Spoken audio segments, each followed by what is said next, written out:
Cerita ini berasal dari sebuah desa kecil sekitar tahun 1996. Pada masa itu, listrik belum masuk ke rumah-rumah warga. Ketika malam datang, satu-satunya sumber cahaya hanyalah lampu minyak tanah yang oleh orang desa disebut damar. Cahaya damar kecil dan redup. Saat angin berhembus, bayangan di dinding bergerak-gerak seperti sesuatu yang hidup. Di desa itu tinggal seorang nenek bersama cucunya yang masih kecil. Tidak jauh dari rumah mereka, tinggal pasangan muda yang baru saja menikah, bernama Rian dan Laras. Rumah mereka tidak terlalu jauh, hanya terhalang beberapa rumah lain. Laras sedang hamil besar.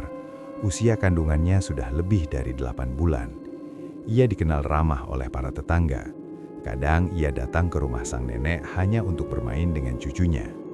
Setiap sore Laras memiliki kebiasaan yang sama.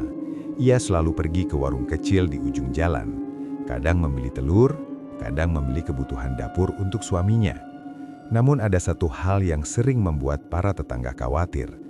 Laras hampir selalu pergi ke warung saat waktu maghrib. Suatu sore nenek itu sempat menegurnya. Ia berkata, "Laras, kalau ke warung siangan sedikit, ini sudah maghrib." Laras hanya tersenyum kecil. Ia menjawab bahwa ia menunggu suaminya pulang kerja lebih dulu supaya tahu makanan apa yang diinginkan. Padahal di desa itu orang-orang percaya bahwa maghrib bukan waktu yang baik untuk keluar rumah.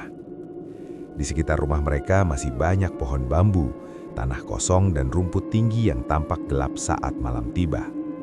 Beberapa minggu kemudian Laras mulai jarang terlihat keluar rumah. Perutnya semakin besar, sepertinya waktu melahirkan sudah semakin dekat. Sampai suatu sore, nenek itu sedang membakar daun-daun kering di depan rumah. Langit mulai gelap dan azan maghrib mulai terdengar dari musola. Saat itulah Laras terlihat berjalan melewati rumah. Namun kali ini ada yang berbeda. Langkahnya cepat dan matanya menatap lurus ke depan. Ia tidak menyapa siapapun, padahal biasanya ia selalu berhenti sebentar untuk mengobrol. Cucu sang nenek yang sedang bermain tiba-tiba menangis keras ketika Laras lewat. Tanpa sebab, seolah-olah anak kecil itu ketakutan melihat sesuatu. Hari berikutnya, seorang dukun beranak di desa itu yang biasa dipanggil Paraji melewati rumah sang nenek. Ia mengatakan kemungkinan 2 hari lagi Laras akan melahirkan. Setelah itu ia pulang untuk mengambil beberapa perlengkapan persalinan. Malam itu suami Laras pergi menjemput orang tuanya di desa lain. Karena belum memiliki kendaraan, ia harus berjalan kaki sambil membawa senter. Laras akhirnya sendirian di rumah. Sebelum pergi, Rian menaruh beberapa lampu damar di sekitar rumah agar tempat itu tetap terang. Di musola dekat rumah, 2 orang bapak-bapak sedang berjaga ronda malam. Sekitar jam 1 dini hari, mereka melihat seseorang datang. Seorang perempuan tua berjalan menuju rumah Laras. Dari kejauhan ia terlihat seperti Paraji. Salah satu bapak ronda sempat bertanya, "Mak, anaknya yang biasa bantu kemana?" Perempuan itu hanya menjawab singkat, "Capek, tidak ikut." Lalu ia masuk ke rumah Laras sendirian. Setelah itu desa kembali sunyi, hanya terdengar suara angin yang melewati pohon bambu. Waktu terus berjalan hingga akhirnya azan subuh berkumandang. Suami Laras pulang bersama kedua orang tuanya. Orang-orang mulai keluar rumah menuju musola.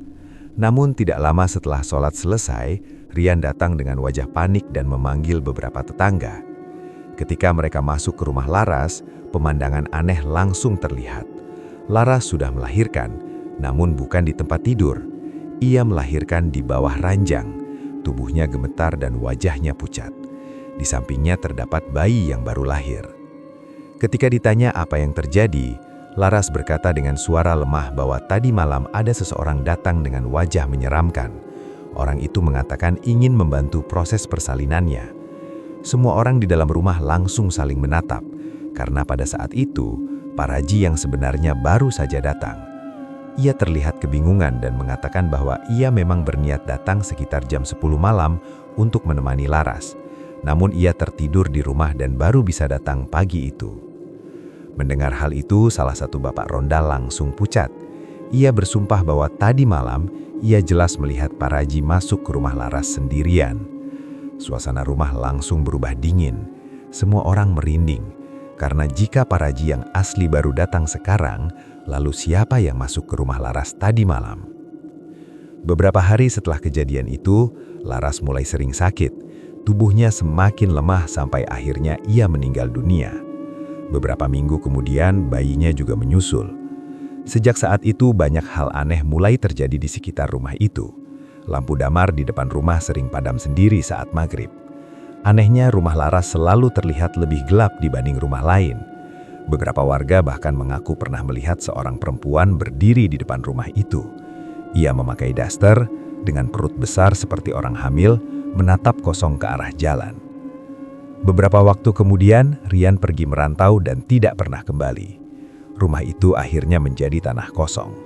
Sekarang tempat itu sudah berubah menjadi deretan rumah seperti kompleks.